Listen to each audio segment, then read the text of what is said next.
record this. What's up, rock stars? Boom! Hey, welcome to this episode of the SMB Cybersecurity Authority podcast. And I'm really excited. Got a new friend here. In fact, we're building that relationship as we go. So you all have the benefit of actually seeing this kicking off from the ground and going up from there is Ryan Smith. We got connected up through an email, and it was the email that came to me. It was like, Ryan talks about cybersecurity and AI. And I was like, oh, I got to chat with this dude, because that's the question I'm getting 1,000 times a day is, what's up with AI and cybersecurity? So Ryan, it's great to have you on the show. Share a little bit about yourself. How did you get into cybersecurity and AI? Yeah, absolutely. So I started off at NASA Jet Propulsion Laboratory, right? And they're based Oh, okay. in California. And there I started off in IT, right? I did IT software development for about, let's say about 4 years, right? And then from there, just something sparked in me. I just thought that cybersecurity was really interesting, right? So I kind of started to go in that direction, talk to the people over at JPL to, see if I can get a role there. And I finally landed within cybersecurity there. Awesome. So did that for a good number of years, and then recently I branched out for myself, right? And then Okay. just so happened that it coincided with the rise of AI, because obviously everyone's talking about it now. Everyone knows ChatGPT and all that good Mm-hmm. stuff, right? So there couldn't have been a better time to merge what I knew about cyber and start learning about AI and how you can merge those two together, which is very interesting today.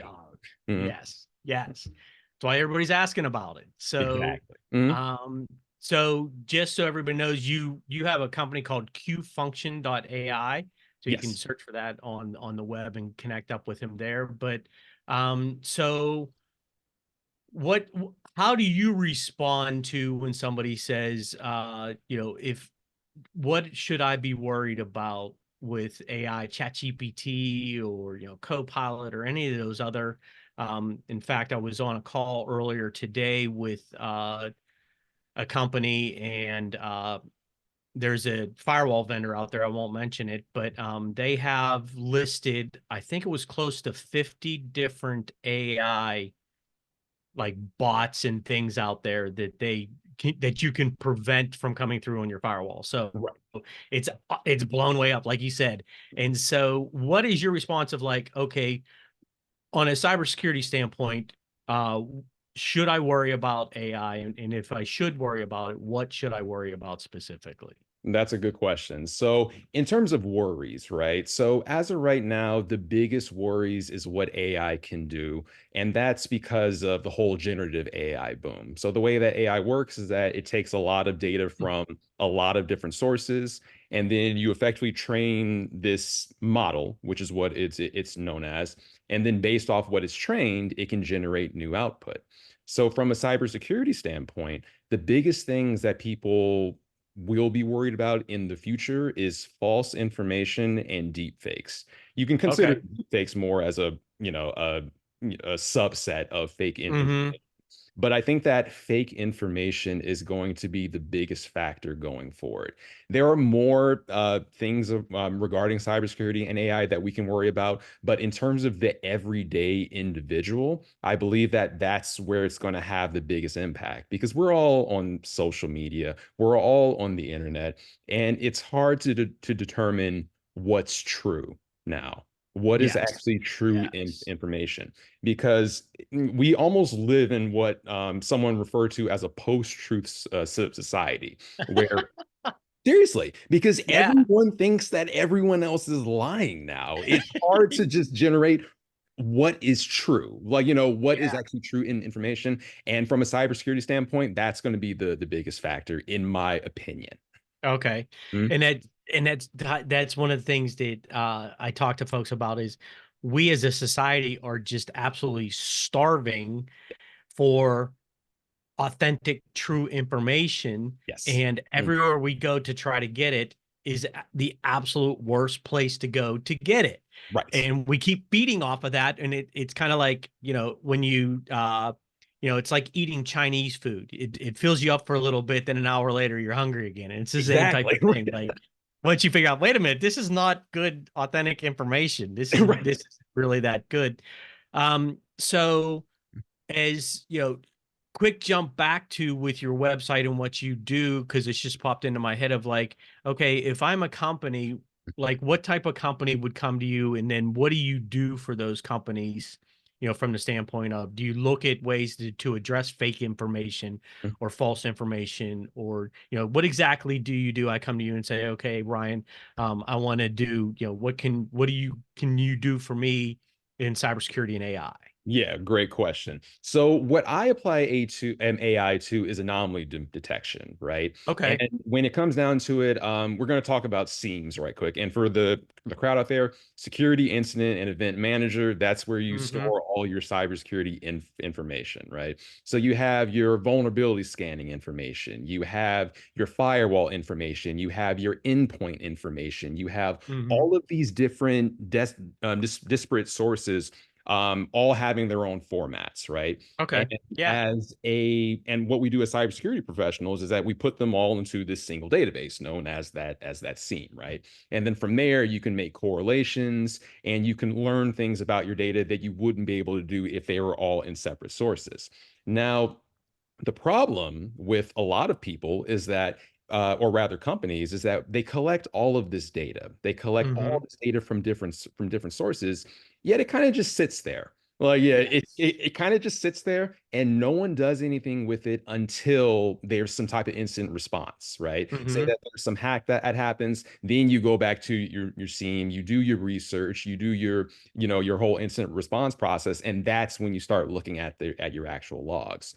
Problem with that is that other than that, you don't look at them. And I'm wondering if you could have prevented this incident or learned more about your environment by proactively looking at that data.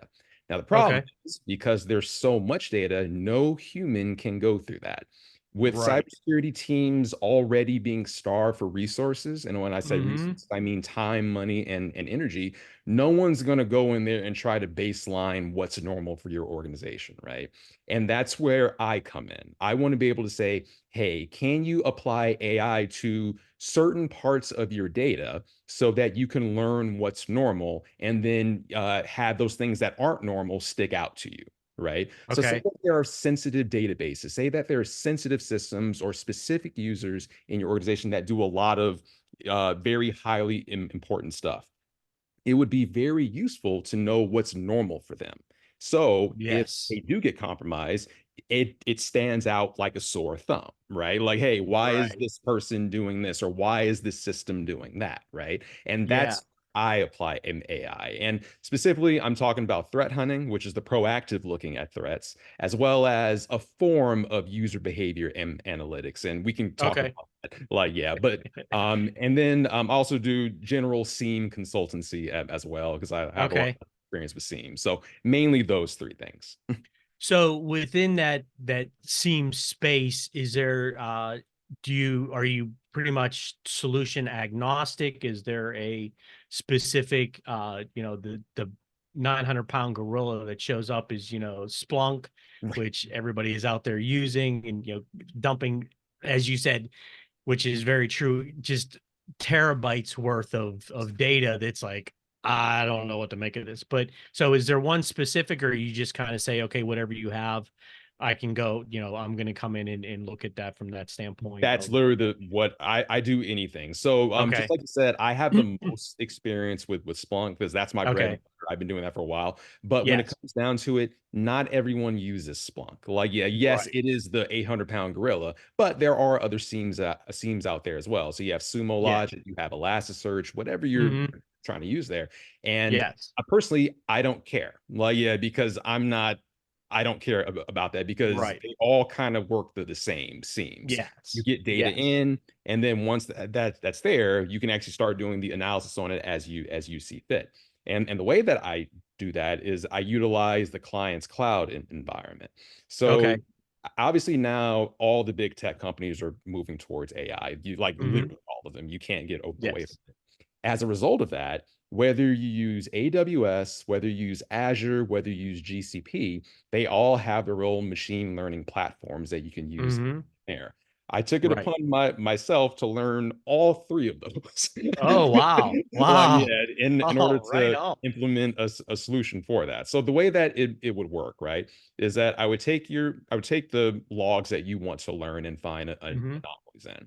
I would take that data extracted from your SIEM and then go into your cloud environment and then train the AI in your environment on your logs, right? Okay. From Okay. there, now you have this model that knows what's normal for your organization.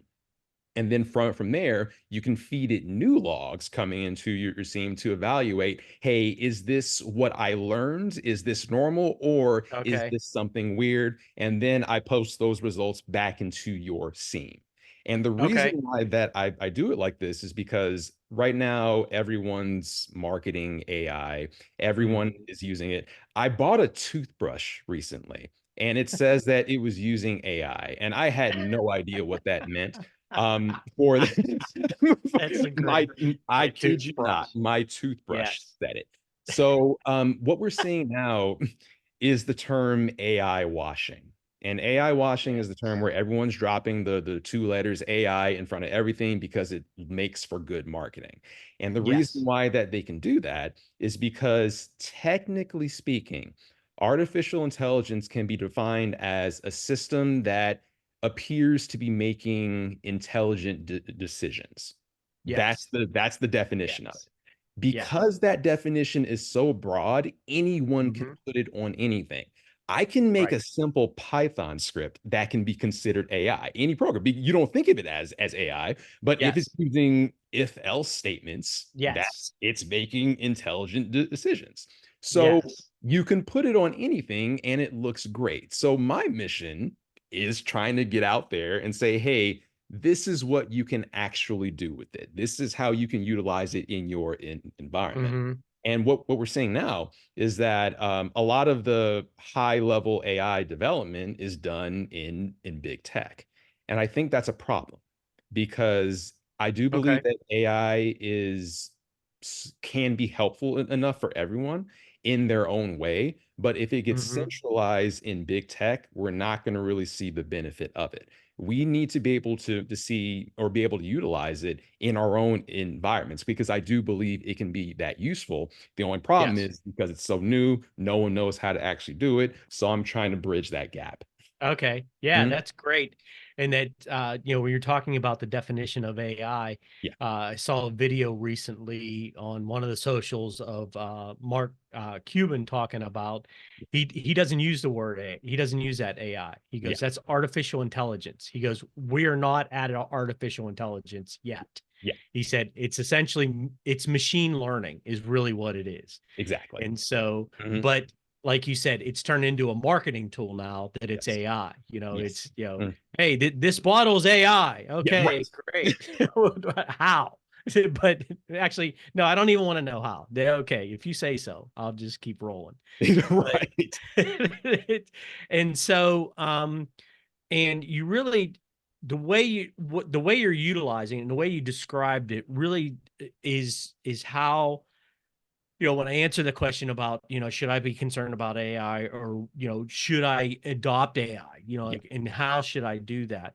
And really, I say it in a quick, all it's doing right now is it's allowing us to do things faster. Yes. And what you described and what you're doing Mm. is exactly that. You're attacking massive amounts of data Yes. Mm. and being able to shorten that decision making process, Mm. that time frame to be able to make a decision of, okay, is this a unknown threat, or Yes. is this a known threat, Right. or is this a behavior that is inconsistent with what this history of this particular device or user has shown me? Is this an anomalous behavior type thing? And Yes. so it's making those decisions faster. Right. Uh, and people, and one of the questions too is, because this is what I get asked. So, and I'm sure you do too, Mm. being in the space outside of cybersecurity, but even within cybersecurity, it's, am I going to lose my job? Right. And And sorry, go on no, if you go ahead. Go ahead. You okay. go ahead. Yeah, sure. So, unfortunately, there will be some disruption in that space. Hmm. I want to be rosy about it. I want to say that everything's going to be okay. I can't realistically say that. I can't, Right. and I hate it, but it's here. You can't put the cat back in the bag now. It's similar to Right. the whole remote work situation that we all dealt with Hmm. with COVID. You can't try to make everyone go back into the office if we've Yeah. all worked remotely for 2 to 3 years and just Right. pretend like nothing's happened, right? Same Yes. thing with AI. You can't put it back. We know what it's capable of. The work that OpenAI has done on Sora, for example, right? The whole Hmm. text to video generation thing. Yes. The strides that they made in that within, I don't know, 2, 3 years or however long they worked on it is Hmm. insane. It's Yeah. insane. To think that you can't use that for just basic B-roll footage or basic Hmm. video generation, I mean, that's going to displace a lot of people just in that alone, right? Right. Now, in terms of mass job loss, I don't see that happening, but there Hmm. will be some losses in the near future or the distant future, just depending on how much it actually progresses. So, yeah, I want to say that it's not going to change anything, but it is, and it already has. Right, right. Mhm. And that's really, we talk about making decisions faster and doing things quicker. And with what you're utilizing the technology to be able to do is where I advise people to say, look for the opportunities in being able to utilize those tools of being able to do things faster and quicker. Like I was sharing with you before we started recording that, I'm using AI to take transcripts of Mhm. actually, I'm using AI, which you can't see in the video, of actually is creating a transcript of this conversation. And Right. I will take that transcript and I'll say, make show notes out of this, Yes. Mhm. and so, and the kind of the machine learning happens is what you mentioned about like taking this and saying, okay, putting it within their sim because Right. I've learned this and Mhm. letting the machine learn, take what it's learned and grow and be Yes. Mhm. smarter. I guess that's where the intelligence comes from, is it's Right. getting smarter because you're Exactly. giving it Mhm. more accurate information. But Mhm. being able to over time, when I expect that the show notes that are created will actually be better because and more uh, catered to what I'm doing with this podcast because it's learned over time, or it's Right. taking, it's taking, not necessarily learned, it's taking data, new data that's been added to be able to better do that particular task. Exactly. That that's essentially what's happening. So for those folks out there like, I'm going to lose my job, I'm going to lose my job. One, figure out a way to utilize the tool to do your job better, or find a job that something you can do that will utilizing AI that Mhm. you can start your own business. You can go out, like Ryan did. Hey, I'm going to go on my own because I have this knowledge. I'm going to use AI to create this business or be able to do things like, as an example with you're talking about text to video, Yes.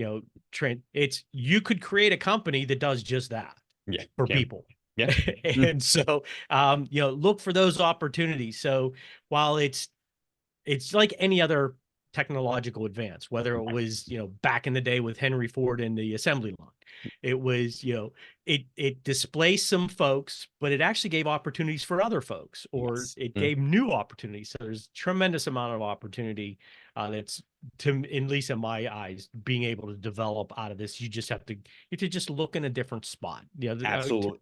It's Turn going your to head a little bit more that way. Oh, okay, I see it. exactly. It's going to require people to look like, yeah, and like I said, there will be some disruption going forward. But I remember reading somewhere like if you're trying to start your own business or do your own thing, this may be one of the best times to actually do Yes. it because you're getting in at the ground floor. Like, yeah, the Hmm. things that will be developed in the future, you're getting in right now, and you can almost influence how that will be going forward. Right. And Yeah. that's one of the big reasons why I jumped into the whole AI space is because I don't think I've seen a technology that has changed so much, like, yeah, Mhm. since AI. I mean, sure, you can talk about cloud computing. That has definitely changed everything, right? You know, you can talk about, you know, other technologies as well, but AI, there's a reason why every big tech company has jumped on this. There's a reason why governments are now trying to crack down on this. You didn't Right. see that with cloud, or at least Right. not that I saw.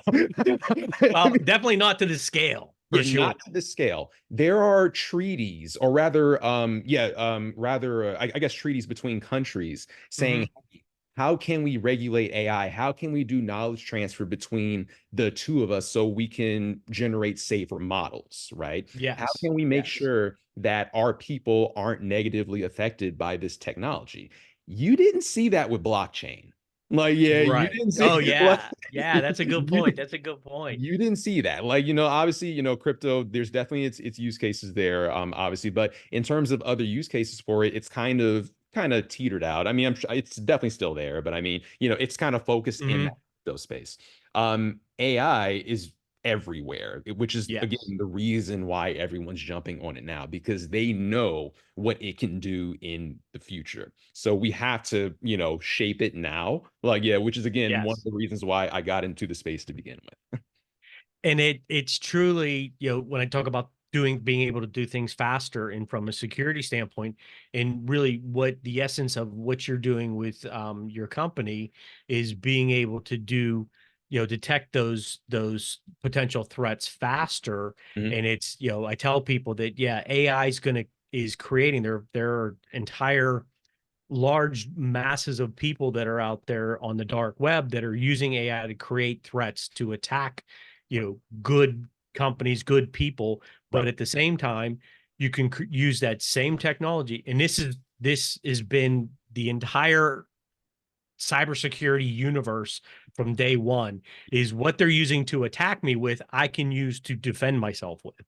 Correct. And that's You talked about a Python script. Like they're exactly. using Python to create the attack. I can use Python to prevent the attack. And that's what and like you said, it's always been cybersecurity, because cybersecurity at its essence is a cat and mouse game. So, you know, Yes. let's talk about antivirus, right? Mac. Yeah. Like, yeah, sure. So Yeah. we started off with that, and you know, and as a response to the viruses that malicious individuals would actually create. So malicious individuals advance. Now we have to Yes. start, you know, getting away from viruses and start doing more sophisticated activities. Yes. Blue teams responded by saying, okay, now we're going to create EDR, endpoint detection and response, which looks Yes. at behavioral based uh, Hmm. detections on endpoints now, right? And Yes. then from there, now the red team's like, okay, how can we get around EDR now? So now you Yeah. have blue team saying, okay, how do we monitor that? Okay, let's try user behavior and analytics now. Let's see Hmm. what's normal for our users, so that now it doesn't matter what the attackers do, it's going to deviate from their normal. And then from there, we can see if we can detect that. So it's Yeah. always blue and red trying to one up each other the whole way. Yeah, exactly. And Yeah. it's for those folks that are old enough to know the whole radar detector type industry, back in the day when you had it, the police are using radar to try to track your speed, but then you got a radar detector from the same company that was making the radars Right. to be able to detect that thing. And so being able to, it's the exact same type of methodology, and really looking at when you talk about being able to get around those things in human behavior. And I'm a huge fundamentals guy, and talking about, always talking about the fundamentals. What are the fundamentals? And one of the things where that has become a very good attack vector for the bad guys has been around, where are you located, Yeah. geolocating, those types of things, because a lot of companies haven't put in the defenses or be able to monitor, okay, where are my employees going? And Right. so when you get into that human behavior thing, it's like, okay, why is Ryan all of a sudden, he's based out of California, why is he logging in from Nashville 2 hours after he just logged in? Like, Yes. it's physically impossible for him to have gone from California to Nashville in that amount of time. Right. And companies weren't looking for that. They weren't looking to try to defend that. And that has become one of the key areas of attacks is like, okay, I can attack from, somewhere over in Europe. I can log in. If I get their credentials, they're not going to know that it's not them because Right. they're not looking for those geo things. So again, the AI is going to pick that up. Yes. It's going to, as it's going to be that quick boom. Okay, got it. Because Exactly. And this is an that's a anomaly. whole user behavior analytics thing. You have to know Yeah. what's normal for your users. But then now you start getting into a weird avenue. It's like, what is this AI learning about me? And Yeah. that's when you start getting into the whole privacy concerns. That's when you start Mm-hmm. realizing it's like, what is it actually learning? How is it getting this information? And then that's where, the rules and regulations are starting to step in now, right? So it's Yes. very interesting. Now, when it comes to that kind of data, like, if you're on work systems, then, they effectively own that information that is company property. But, from a user standpoint, I as would be someone who'd be interested is like, how is it knowing that? What is it learning about me? Like, yeah, Yes. and people have the Yes. right to be concerned about that, right? And it's truly, we as humans, our behavior always goes down the path of least resistance, and part of that being convenience. Right. And so from that standpoint of, we've actually put ourselves in this situation of, you talk about, putting the cat back in the bag. We're kind of like, wait a minute, I've been sharing too much of my information. And and like what I tell people all the time is like, well, I'm not going to give this out because I don't want to give out my banking information. And it's like, your banking information is already out there. Yeah, Uh, exactly. Right. and that's why I've really focused, in my consulting work and the things that I'm doing within the cybersecurity space and with the company um, that we're building is really around incident response, and it's Yes. being able to say, and exactly what you're doing is essentially contributing to those efforts to be better at incident response and being Right. able to respond. Because if we were good at defense and good at the protect and defend part of the cybersecurity model, we wouldn't have all these incidences.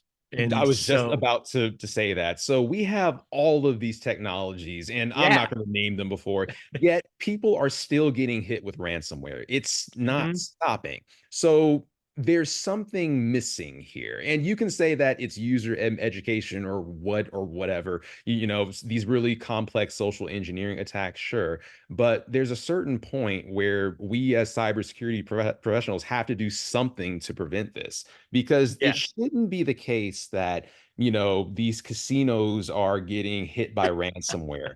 Right. Healthcare organizations are getting hit by ransomware. You would think that they have the best technologies, all the money to implement this, yet they're getting hit by the most basic of Hmm. things.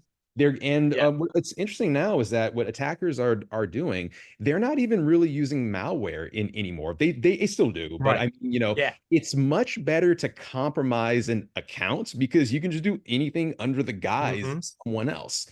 Now, Right. what security solution is going to pick that up? Because everything looks normal. That's what the Yeah. user's doing it. And so Yeah. going back to the little user behavior analytics, I do believe that's the next step. But yes, agreed. Like, we're still getting hit with attacks left and right. So, and it makes us look bad, which is kind of unfortunate. Yeah, and it's been a soapbox that I've jumped on numerous times from the standpoint of, it's not like the technologies to reduce the impact of a ransomware event. You're not going to prevent it, Yeah. particularly a target attack. You're not going to prevent it. It's Hmm. kind of like, if you keep gold bars in your house, they're gonna find a way to get in Exactly. one way or another. Yep. And it, Mhm. and it, and kind of feeding on the continued of what happens within the cybersecurity space. It could be, I'm going to make friends with you. In 6 months from now, you're going to go home and your gold bars are going to be gone, and you're not going to realize it was this new buddy of yours Yes. that hauled them out while you were away, because I knew you were away because we're friends. You're And right. so, and that's what's happening within the cyberspace. I've started down a path of really challenging the whole, you need 24/7 monitoring Right. across for any company. Yeah. And unless you are a targeted attack, or there's already something within, typically, more than likely, there's already something in your network. Yes. And so, And because of that, there's not going to be an attack. And it's like, somebody, kicking down your front door to get into your house. It's not going to, that very rarely happens to companies in the cyberspace. It's usually, here, I'm going to plant it. It's the good friend. I'm going to plant this here and I'm just going to let it sit there. And so I've started to evangelize out that, do we really need to have somebody staring at a SOC, somebody in a security operations center staring at these monitors that are monitoring all this stuff for companies that, quite frankly, are at a low risk of a targeted attack? Yes. Now, if you're in the financial industry, you're in the defense space, you're in a high target industry anyway. You have very valuable assets. They're going to come after you.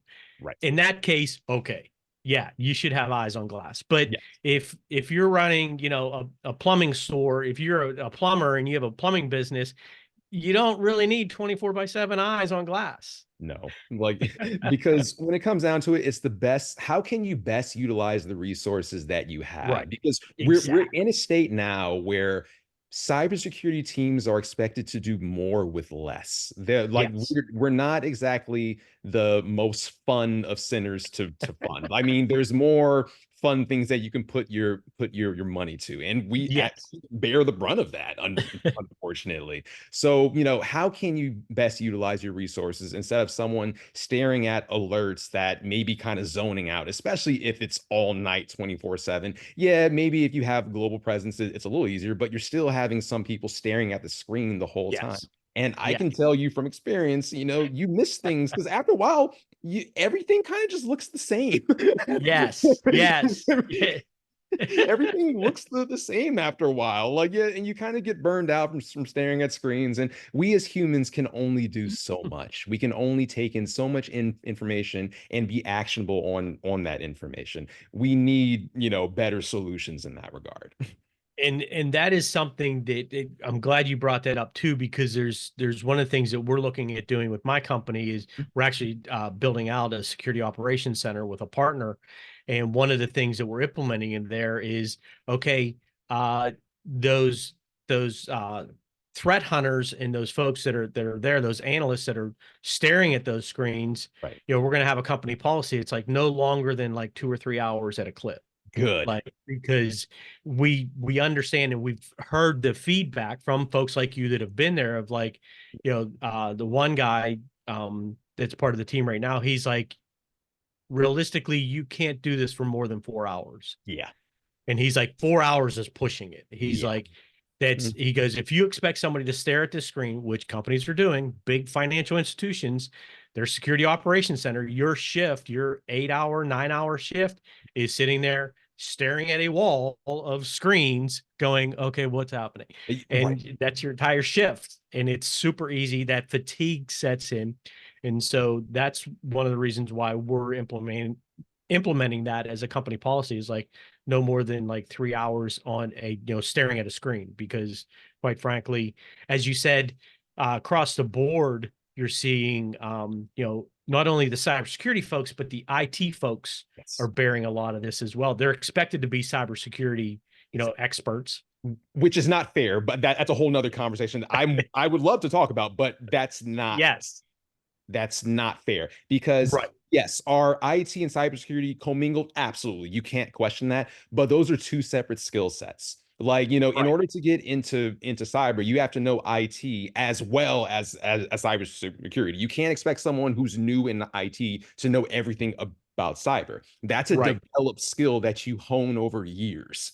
That you hone over years of time. So but when it comes to small businesses, unfortunately, that's all that they have. The IT person is the cybersecurity person, and however many other hats that they're wearing as of that point. And it's unfortunate. And we're seeing a trend within the managed service provider space within the IT, doing that IT managed service provider space. The MSPs that are, the companies historically, and this is always something I challenge folks at owners of MSPs is, do your clients think you're doing security? And they're like, but we're not. Like, we're not security folks. I'm like, no, but do they think you are? Exactly. Right. Because I guarantee you they do. Yes. And so you're seeing a move where those MSPs are really trying to expand and get into almost like AI marketing. It's they're marketing their security professionals. And I've several owners of them that I've said it. I'm like, why are you telling people that you do security when you don't? And they look at me like, well, what do you mean I don't do security? Like, we do firewalls, we do, we're doing an EDR solution, an MDR solution. I'm like, you're providing the solutions. I said, you're not doing security. You're Exactly. not truly doing security strategy. You're really not reducing the risk. Yes. And they look at me and they're like, well, you're kind of right. Yeah. And it's like, so stop doing that, please, because you're Exactly. hurting me and my peers in the space. Right, because they're profiting off of I guess, the miseducation of Yeah. the users, of the actual clients, because and Right. that's not fair on the clients. They're expecting it, and you're marketing yourselves as such, but you're not exactly Right. delivering that. Like, yeah, that's not fair. Like, yeah, And so then when they end up getting hacked, it's like, oh, right. I thought our MSP was doing that. It's like, yeah. Yeah. And then you MSP, who are you going to call? You're going to call me. Yeah, exactly. So Right, exactly. why don't you get me involved earlier? Right. I'll put on your polo shirt with your logo or your t-shirt with your logo. Bring me in to do that, or bring my company in to do that, Yes. because we've got the expertise in that space. Because more than likely, I got a phone call a week or two ago from Right. an MSP, and he said, "Hey, got a situation here. Do you know anything? Do you know an app or a solution out there that might be able to help me do this?" And I was like, maybe let me check around. And then afterward, once things settled, because it was a client of theirs that had a ransomware attack, Right. I went back to him and I said, do you think we could collaborate and work together so that you're not actually calling me, that we're involved right away, and you're not, Right. it's not after the 11th hour that you're going, I should get somebody in here that knows what they're doing. Because by then it's way too late. Once the breach Right, happens, it's way too late to, like, yeah, right. in order to do anything. Yeah, Yeah, but people think that, hey, you can just install something on a computer and it just makes the threat go away. Like, no, it doesn't work like that. Like, yeah, yes, this has to be done before it, right? Like, yeah, before yes. the incident response process even occurs. Hmm. Yeah. So And no, that's that. Hmm? Yeah, and that's the essence of my approach to incident response is, how are you going to respond? Right. Because it's going to happen. How Yeah. is it going to respond? How are you, your team, like, what's that response going to look like? Yes. Because typically it's, people running around like their hair's on fire, looking at everybody else going, your hair's on fire, your hair's on fire, your hair's on fire. And they're going, and that's, nothing's getting done Right. other than you pointing out the obvious that, everything's busted loose and everything, you don't know what to do. Yes. So, um, kind of, and you've touched on this a little bit from the standpoint of particularly, and this is, not to get into promoting a specific solution or a specific AI bot that's out there, but I've been a fan of some of the outside, ChatGPT. I started using Perplexity AI, Yep. things like that aren't tied to like Google's Gemini or Microsoft's Copilot, things like that, because I see it, I'm kind of going down the path of, like, I don't want to feed the big machine with this technology, but kind of as this evolves, it's very much like, do you kind of have a feel for where things are going? Is it in, a year, 18 months from now, is it simply going to be company, ChatGPT? I mean, Microsoft's already there, but Right. Mm. are they going to be completely absorbed into, and we're going to, kind of like cloud service providers. Yes. There's only a few you can go to, uh, you know, and it's not to branch off onto a tangent of I think part of what I took away from what you were saying is too, is you stifle development Yeah. and advancements within that, but do you kind of see, it's natural to say, okay, this is going to go down that path, but do you think that there will be some folks that will be able to say, no, we're gonna have this standalone kind of AI tool out there? Oh, absolutely. I do believe that. So I think in the near future, it is going to be centralized by big tech because they just have a complete foothold on it, a complete control Yeah. on that. Yeah. In the future, when more people start understanding how AI works and can start doing their own things, that's when I see the real innovation happening, right? People will start their own offshoots. Like the what I think is going to happen, and this is just a prediction. Like, yeah, we'll see. I think that we're going to start going towards more specialized large language models. And what I mean by Okay. that is it'll be a large language model dedicated to philosophy, or a large Okay. Yeah. an LLM dedicated to, I don't know, math, or an LLM dedicated to some other subject matter, so it becomes the actual expert on it.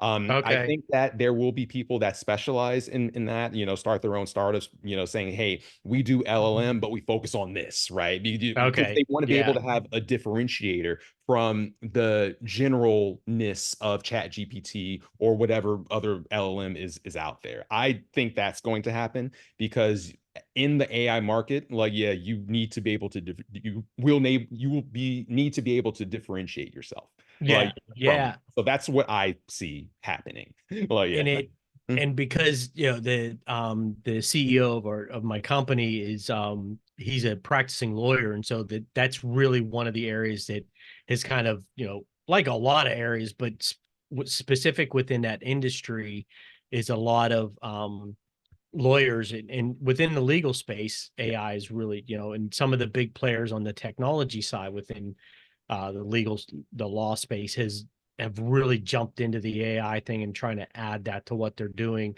Right. But one of the things that one of the bad outcomes of that is that I know there's at least one. I'm sure there's multiple at this point of lawyers that have actually. There was one guy that it was in a presentation that I saw that he was actually disbarred because he was using ChatGPT to write his legal briefs. Right. And part of what that had cited was it was like, no, that's not right. And he didn't proof it. Yeah. And so he published it out there and he ended up getting disbarred. And so I think you're going to have that type of fallout. But I couldn't agree more from the standpoint of very much like the cybersecurity industry as it's matured is you're creating these lanes. Like I talk about, Yeah. I'm primarily focused within incident response. Yes. I can talk all day long about, the protection side and those defenses and even your detection side, because Right. detection does tie to incident response, but Yes. really the incident response and the recovery side is really where I'm focused. So that's a specialized. And so it's interesting now that like the wheels are really spinning in my head from the standpoint of like thinking down the road of where this could go from, you know, that large language models that are out there being able to say, okay, this one is specific and it's accurate. You talk Exactly. about the false information Yes. before and deep Mm. fakes of, not only images, but information, just text information, those deep Exactly. fakes that are out there, being Right. able to do that. So, yeah, that's a great point. And I'm glad you brought that up because now it really got me thinking about it. And after we're done here, I'll be pondering that later tonight as I can't sleep. And so, so, uh, just to reiterate, is there anything else that we didn't touch on that you would want to share before we kind of get close to wrapping up here? Sure. Just check out the website, and I have a good little blog on there where I discuss a lot of Okay. AI and cyber stuff. And also what makes me different as opposed to other cybersecurity professionals is that I don't do the whole black hooded thing, even though I'm kind of wearing one right now. Really? Yeah, I know, seriously, right? I try to make it completely open what I'm doing, right? So one of the Yes. good things about what I do is that I tell you exactly how I'm training. I tell you exactly how this is Okay. working. I even show you the code that I'm using, which you can see on my GitHub that I link to from my Q function site. I don't Okay. subscribe to the whole like, oh, hackers is just black magic thing or anything. Yeah. Don't look behind the curtain Yeah, and don't look avoid the, behind. yeah. Right. Like, yeah, like I want it to be out in the open because I do believe it is a technology that everyone deserves to know about. So when I'm writing code in TensorFlow, like, yeah, which is a deep learning library, like, yeah, Okay. I make that open. You can see that literally right now on my website within my Okay. blog. So check that out when you get the chance. I'm gonna continue writing things on there. And we'll see what comes of that. Yeah, and it's so to get in touch with Ryan, I'll include in the show notes his website, his LinkedIn profile. You can check him out there as well. Connect up with him, and also on his website will be his email address, and I'll include his email address. He has given me the approval to be able to share it on the show notes, so I'll share that as well if you want to reach out to him to really, even if it's just learn more about what's going on within the AI space. And you had mentioned that you do a free evaluation. Is that Dude, correct? Or am I setting yes. you up for something that? Oh no. Okay. That's everything I'm So, saying is completely on my website. So okay. when I say free evaluation, please contact me. Let's see where AI can assist in your cybersecurity use cases. That's what I'm here for, to be able to Okay. show you guys that, hey, this can be useful to you, and it's not just ChatGPT. Okay. Yeah. Yeah. Yeah. That's great. And because that was first question that popped in my head is like, well, what exactly is that evaluation? What can I expect, as a result of that evaluation? But it's Right. using it, and then also being able to tie that directly within the security space, and being able to, because that's really, because there's such a big unknown. People are like, well, what does this do to my current defenses or things that I'm doing on the cybersecurity front? Right. What do I need to be aware from that standpoint? And trust me, uh, all of your company's security technologies are currently using AI Yeah. to help defend you. So you don't have to worry about you being behind the curve. If you're keeping up to date, part of that whole patching thing, fundamentals, keeping it up to date, keep your things patched. So within that space. So Ryan, I really enjoyed this conversation. There's actually a few things, quick sidebar thing. There's some folks that I'd like to connect you up with after Yes. this. Mhm. That's kind of like one of my things is, one of the reasons I do this podcast is so that we can connect folks up and see if we can get some synergies and some collaboration going on being able to help each other out. So I'll make those introductions as well. And I've really enjoyed this. I dig what you're doing. I think it's awesome. And some of those conversations we'll continue to chat about some potentials of some of the things that some of our customers and some of the things that we're doing, Right. and maybe where even you and I might be able to collaborate together as well. So look I like forward to that. that. Mm. So thank you very much. Really enjoyed this. And everybody out there, I hope you learned a little bit more. We didn't get too geeky on you. I hope not. I don't think we did, but hopefully you feel a little bit more secure about what's happening with cybersecurity and AI, and that there are people like Ryan and like myself, but specifically like Ryan, that are deep in this space and really focused on being able to provide solutions, tools, consulting, expertise to help you further protect your special digital assets that are sensitive, private, however you want to do it, your intellectual property, whatever it might be. There are folks out there like that, like Ryan, that are out there doing that to help you further along. Go check out his website, shoot him an email just saying, hey, it's great what you're doing. Thank you for what you're doing. It can even be a thank you, it can be an appreciation. Show some love. Not afraid to do that. So thank you very much. That's it for this episode of the SMB Cybersecurity Authority podcast. Check us out on our websites. Actually, I think I say that in the final anyway. So check us out. We'll keep doing this, and we'll see you on the next episode. Oh, where is it? This will be a part of the